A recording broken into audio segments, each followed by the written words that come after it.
this edition of RPPV News. The Frankston Mayor calls out the ABC, a dog gives police the runaround, and our councillors are talking walk. Hello, I'm Catie Sharp. Welcome to the latest edition of RPPV News, bringing you stories from across Frankston and the Mornington Peninsula. Frankston Mayor Chris Bolham has pushed back hard at the ABC after a scathing report on Frankston, which they called a town that lacks both jobs and diversity and where trains only go one way. Mayor Bolham told RPPFM that he was very disappointed by what he described as sensationalistic reporting.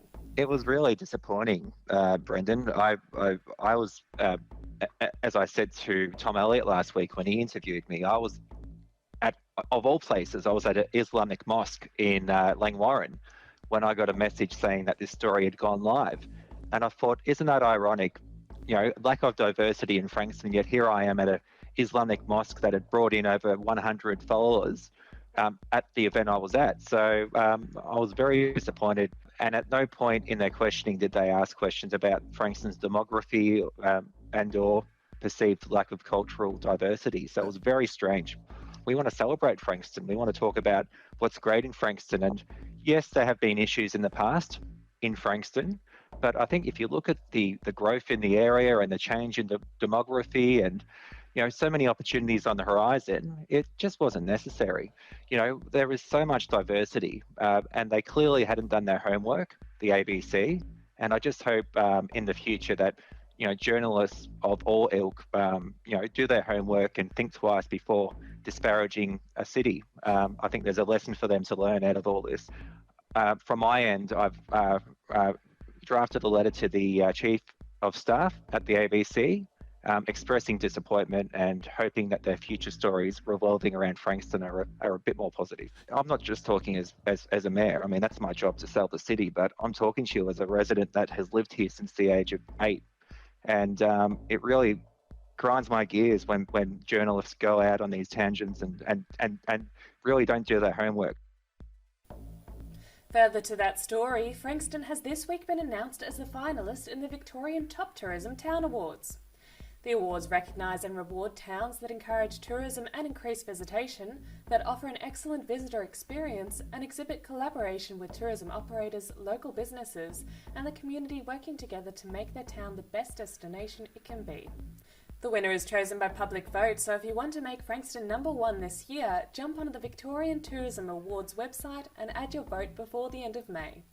Winners will be announced in July. The debate about whether the Mornington Peninsula is classified as regional or part of metropolitan Melbourne arose at this week's Mornington Peninsula Shire budget hearings. During lockdown, it became obvious that the peninsula as a metro area had been missing out on particular state government funding. A coalition of local businesses represented by the Committee for Mornington are advocating that the Shire underwrite their research into the matter and are seeking $50,000 to continue their work. The Committee for Mornington spokesperson Bryony Hutton, together with Shannon Smith, put their position to the Shire on Wednesday evening. And as councillors are aware, the Mornington Peninsula consistently misses out on particularly state government funding. And although we are regional in nature, the entire Mornington Peninsula is classified at a state government level as metropolitan, which means that our businesses and our residents face all of the challenges of a regional community without any of the regionally specific support services. Well, the question really comes down to, you know, there was all this discussion and COVID probably highlighted the whole issue on the regionalisation and metro. We had been talking about it for over a year prior to COVID. I think we finally got everyone's attention inadvertently because of COVID. But it's not even maybe just, is it regional, is it metro? At the end of the day, we're economically disadvantaged and we may not want a regional designation. We may want something else. Actually, we probably don't care what we get called as long as we get kind of the equalisation on the funding that we're seeing going across to Geelong. And I mean, the planning is absolutely critical. And from our understanding and the people that we've actually spoken to who are experts in that planning side, and some of the city organisations that they don't believe, even if it was regional, that there are other aspects on that. But I think that's what the study needs to do. The study needs to look at it from an independent level, and Deloitte Access Economics actually has that expertise, that reputation with the state government to really put an independent advice out there and investigate all of these issues. And that's where partnering with the council, being part of those milestones and being able to help direct the report to make sure that we're considering all of those different areas, because we all don't know what we don't know. With some of them we might find, and we're finding out every week. We're getting emails from different people saying, if we were this, I'm missing out on, and this is what it is. So I think that's where we need this independent and not more, and then I guess council-centric looking. It's the whole community. It's not just council here, it's actually the whole community we need to be focusing on. Yeah. One little pooch set Mornington Police on a wild goose, or should I say collie chase this week, and it all took place on water. A border collie was spotted in the bay, 200 metres from the shore of Mornington Beach, swimming valiantly.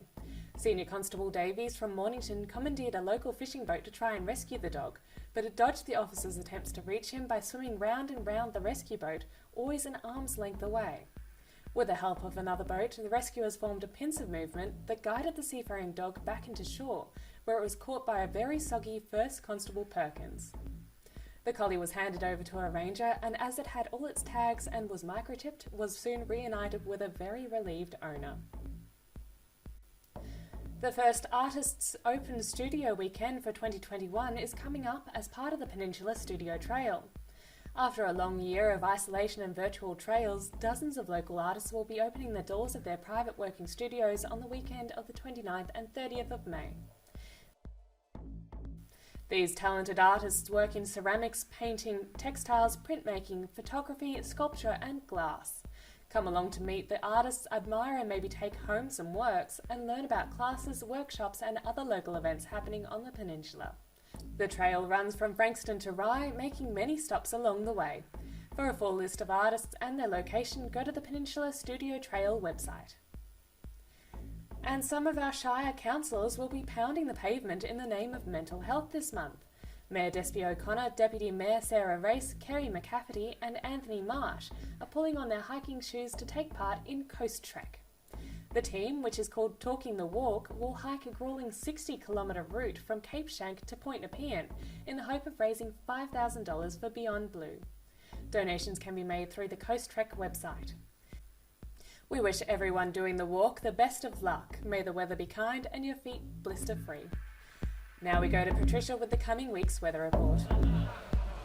Hello, I'm Patricia, and welcome to this week's RPPV Mornington Peninsula 7-day weather forecast. Today we have come to visit the new Yawa Swim Center in Rosebud, which will be officially open in a few weeks' time. We thought we would pop in today to see how the work is progressing. As you can see, it is almost complete with just a few final touches to go. Turning to the weather, Saturday the 15th of May brings a cloudy day with a 95% chance of showers, most likely in the morning. Also, there is a chance of a thunderstorm in the early morning with possible small hail. We can expect a low of 6 and a high of 14. Sunday continues the trend with another overcast day bringing rain. Winds will be westerly, 25 to 40 kilometers an hour, with a low of 7 and a high of 16. Monday, although still cloudy, we'll see the rain backing off and those winds blowing west to southwesterly, 25 to 35 kilometers an hour. Expect a top of 16 and a low of 9. Tuesday sees the cloud cover clearing with only a small chance of rain. We should see a low of 8 and a high of 16. Wednesday sees this trend continue with a mostly sunny day, light winds, with a low of 7 and a top of 17. Thursday sees some cloud and rain returning with another high of 17 and a low of 7. And lastly, Friday sees an overcast day with some light rain, expect a top of 16 and a low of 8. With only a few weeks left until opening, The Yawa Aquatic Center here in Rosebud is much anticipated by the local population. Soon children will be able to blow their first bubbles here. However, Yawa is not just for children.